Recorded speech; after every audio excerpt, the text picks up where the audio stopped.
Your sense of the big day in this case. Today was the day when 3 Bollywood stars were called in.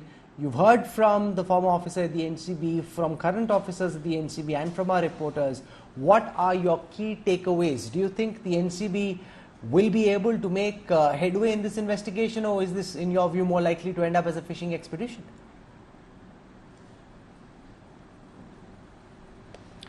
Well, Rahul, firstly, a very good evening to you. Now, to answer your question, I think NCB has taken this entire chapter of Bollywood and drugs and narco-terrorism in Bollywood very, very seriously. And I think it is a matter of great serious affair. And I'm very glad that our investigating authority, which is NCB, is actually now digging up the potholes and, getting out people who are indulged to make India a drug-rotten country. I think this Cleanliness Act is very, very important, and let Bollywood be an exemplary platform for the rest of India, because people are crazy for Bollywood. They're fanatics. They follow Bollywood like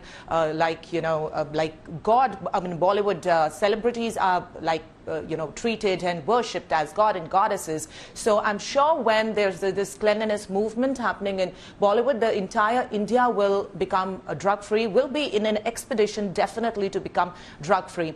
However, talking about NCB, I think the channels are probably exposing and revealing whatever the sources are, coming out. And I'm very thankful to the Indian media that they are also acting as one of the investigating authorities, and they are doing their work with such sincere effect. However, there are so many other revelations which are not even exposed. Only the investigating authority, like the Narcotics Control Bureau, only knows that. And as and when the time is appropriate, it will come out, and probably the entire public will know about it. So I think whoever is accused, however, they are just accusations, they are just allegations, and they are not culprits, they're not convicted yet. So with these accusations, whatever comes out as the result, I think anybody who is indulged and in this illegal and criminal activities, because in our country, in India, under the NDPS Act of 1985, these are to be claimed as illegal and criminal activities. And whoever is indulged with it and associated with it, in my vision, they are anti-nationalists. So, and they should be punished appropriately and accordingly. Okay, so let me get across to Ria D'Souza as well. Your sense of the first day of this big probe. Today was the day when the big stars were called in. They've come in obviously after having spoken to their lawyers, so they have a good sense of what their defense strategy should be, and you can't hold that against them. You won't really expect them to turn around and accept everything the NCB throws at them. So they've accepted that yes, those chats are theirs, but they're saying that they weren't part of any drug racket, and they most certainly weren't frequent consumers of narcotic substances. What's your sense, Ria D'Souza?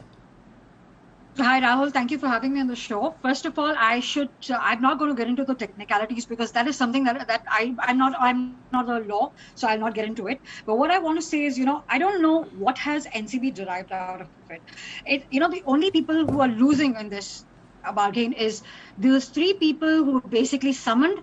Their reputation is tarnished. They're basically become them. Social media has made them a villain today. What has NCB derived out of it? What I can say is, today they might just catch the small peddlers, but actually where does the entire उनका जो जड़ होता है, वो आज तक हम नहीं पकड़ पाए, ना अब ना उस वक्त पकड़ पाए जब संजय दत्त जी जो करते थे तब नहीं पकड़ पाए, और अभी भी नहीं पकड़ पाए हम लोग, और ना ये खत्म कभी होगा जब तक सफाई एक्चुअली मेन जहां से पॉइंट्स जहां से होता है वहां से अगर सफाई नहीं होती, तो there is no cleansing happening anywhere. It's just that people who are going to be pulled into it are just going to have their image tarnished. That's all.